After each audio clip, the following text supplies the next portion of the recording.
I'm going to keep going. Hi, I'm going to keep going because YouTube apparently think that I am violating the terms of service, which is just bonkers. YouTube, I am not violating the terms of service. We are in a pandemic. I need to be able to teach.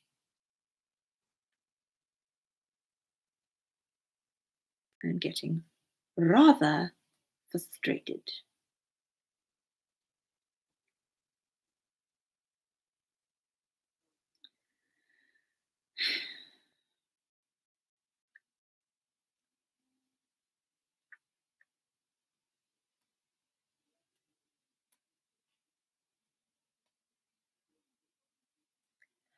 I think you lag. No, it's nothing. I don't know what it is, but YouTube kicked me off for a violation in copyright.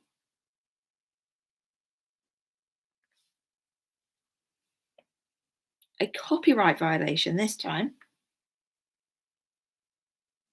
So, Leon, stop. I don't think writing things in the comments is helping. Right. So I was talking about the 3 different types of cranks. 4 different types of cranks. So, right, this person's going.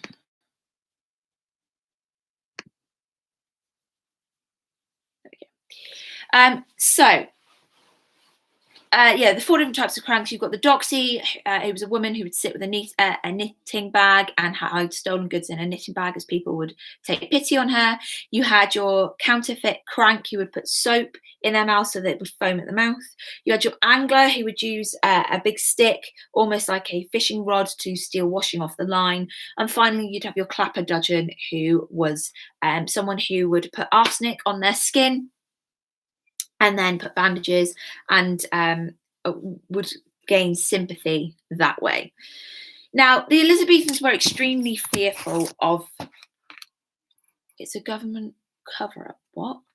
Extremely fearful of these poor people because they were unpredictable. They didn't fit into society. They weren't conforming to the norm, as it were. And that made people really quite uneasy, as they weren't doing what they should be doing, which obviously, has changed. People start to worry. Now, the government did realise that this issue of the poor laws or the poor was partly because of the poor harvest that we talked about last time, and was, beyond some people's control. However, that then didn't mean that people didn't start to kind of take matters into their own hands. Now, until Henry VIII, the main way of supporting the poorest people of society had been through generous, rich donations, and that making sure that, they would donate to the monasteries, they would donate to different charities so that they could then have some sort of system to help the poor. Now, there was a feeling within these rich people that if they continued to donate to the monasteries and to the different charities, that they then might cause an uprising, that there might be a rebellion up against them as rich people, or it might be a rebellion up against the government, or up against the monarch herself. So there was this unease about people that were poor and receiving this charity. Obviously, then you've got it combined with the fact that there is a significant population increase. Food prices are going up. The fact that you've got farmland being enclosed. Sheep farming has caused huge unemployment, and then there was the collapse of that as well. And then people were getting desperate, so had to resort to crime, which again scared people of the higher classes because they thought, oh, this is going to cause a rebellion. And finally, if society, they kind of had to come up with a solution that if society worked together and was responsible not only for themselves but for the poor, that they could work together and potentially solve this issue.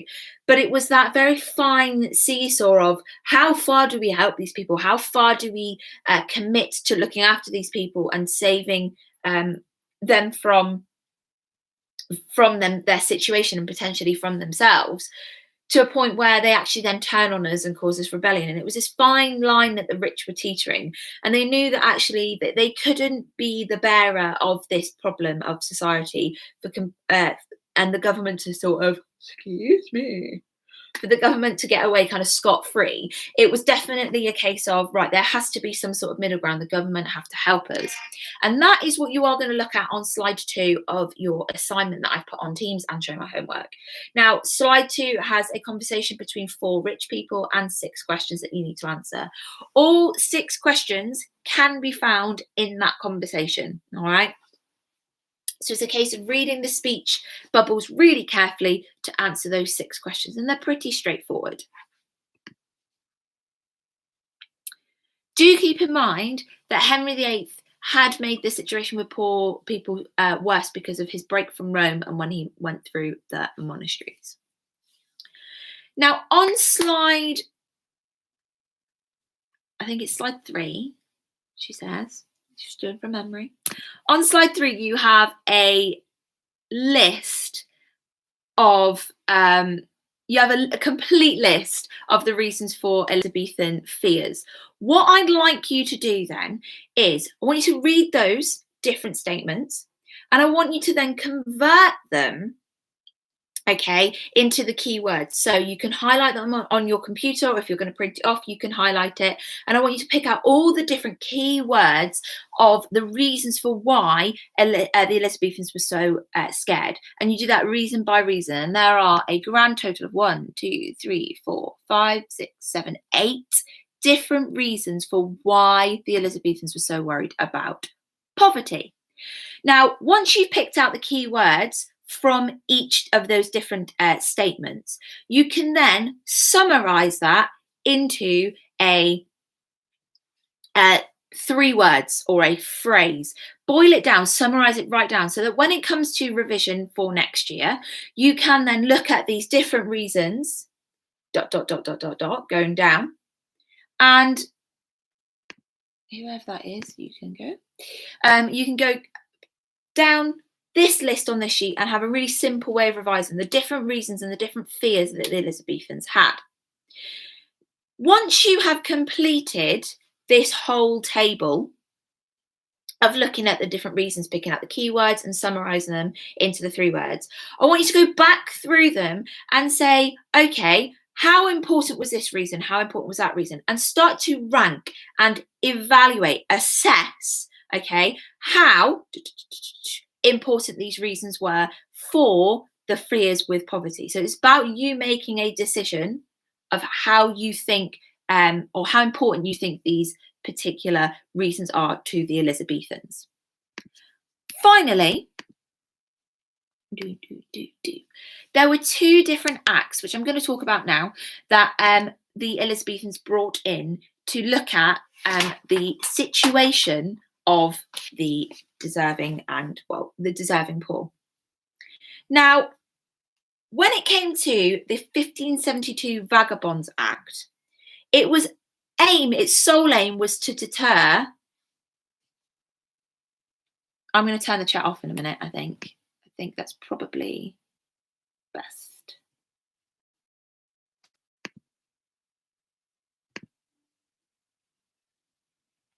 Potentially. We'll see. We'll leave how it goes. So the 1572 Vagabonds Act was to, whoever this is, they need to stop. Yeah, there we go.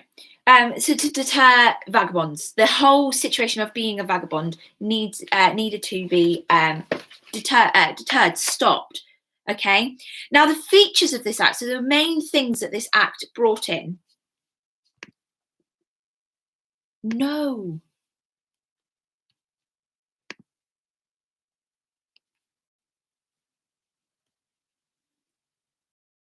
Hello, sir. If I'm not really sure what's going on currently. Here we go. So the Vagabonds Act, it was like I said, to deter vagrancy. Now the real feature of this was that even though when they were caught as a vagabond, they would then be whipped and they would have a hole drilled through their ear. Now this was on their first offence.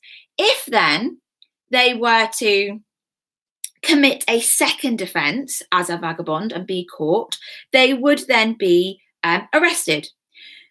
Now, the third time that they were then caught for this vagabond, so they would be arrested and serve some jail time. If they then went out after jail and were caught for a third and kind of final time of being a vagabond, they then were sentenced to death and they were hanged in front of the village that they were terrorising. And it established a national poor rate for the first time, meaning that it shows who is this deserving poor and who isn't. And JPs, so your justices of the peace, were instructed to keep a register, a log of the different poor, okay? And it was the towns and cities' responsibility. So Plymouth, Redruth, these individual towns and cities, their responsibility to find the work. So now it's kind of a collective effort as a society to find people work, whereas now it is a sole responsibility of the town that has this vagabonding.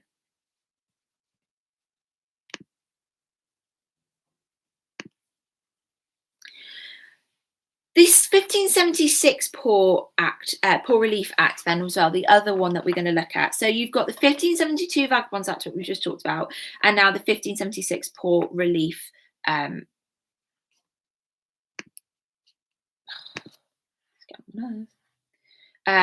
Poor Relief Act. Yes, you can. This will be on my YouTube channel afterwards. So the 1576 Poor Relief Act. Now, the aim of this act was to, again, distinguish that between the people that were deserving poor, the people that I'm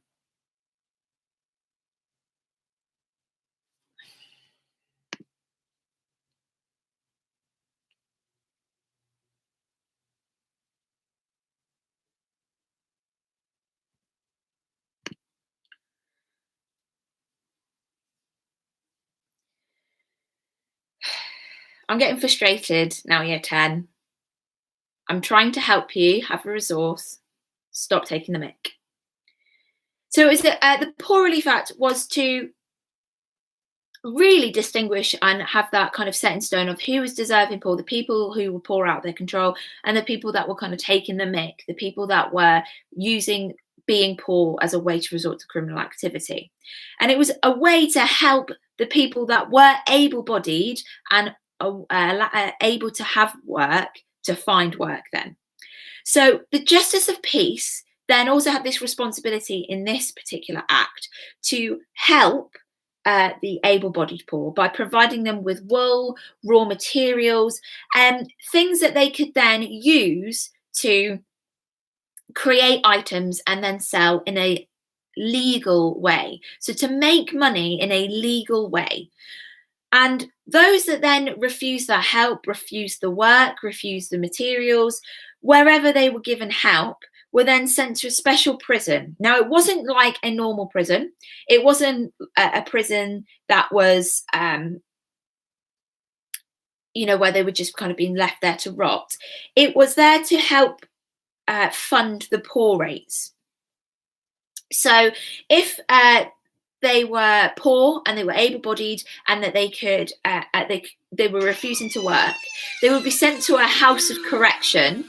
Okay, now here they would be educated to get themselves out of being poor and show them the ways that they could support themselves that were not in that was not criminal activity.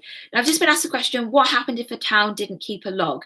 Well, every single town had a justice of the peace and were controlled, in inverted commas, by a kind of a lord of the manor, as it were. All right. Now, these people would then collate that together. So the justice of the peace would go round, and then they would report to a shire. All right, so it might not be an individual town kept a log, but the individual justice of peace kept the log, if that makes sense. So a justice of peace who might have two small towns would keep the log for both towns. Does that make sense?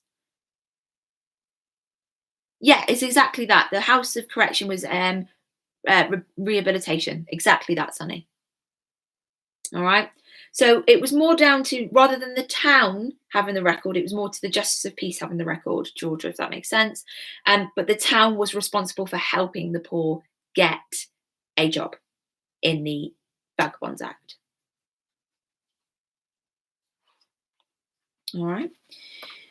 Now, even though these laws were set in the Elizabethan times and they were the first real ways of helping the poor, it was a problem still for Elizabeth. This problem didn't go away.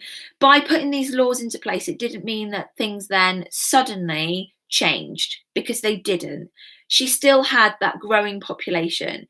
And also then she's got the fact that Spain is still an issue. Remember, Spain is an issue all the way up until 1588, when she has the Spanish Armada, and you've got the issue with trade in the Netherlands, how that stops, so that creates issues and pressure at home. So vagabondage, poverty, is a consistent problem for Elizabeth throughout her reign. Also, people weren't willing to forgive particularly easily. So if people were vagabonds, they and then changed their ways, people weren't particularly willing to forgive easily. And that meant that pamphlet writers, so like your early newspapers, would write these pamphlets, these stories, draw these images of vagabonds to stir up this ill feeling towards them. And some ordinary Elizabethans were sympathetic, but these pamphlet writers then started to whip up that tension. Excuse me. And that it shows that then when more and more people were looking for work and becoming vagabonds, people were a lot more careful in who they employed. I think that is it. Yeah, that's it. So the key things to take away from the poor laws is that you have two types of poor. So you have the deserving poor and you have the vagabonds. So your deserving poor are people that are in poverty through no fault of their own, whether that is through sickness, through disability, whether that is through loss of life in a family, or whether that is even through harvests and things that are kind of beyond their control. And then you've got the vagabonds, who are people that were poor in terms of they were deserving, but then instead of looking for work, instead of looking for legal ways of trying to sort their situation out, turn to criminal nature in order to solve their problem, and often would refuse help.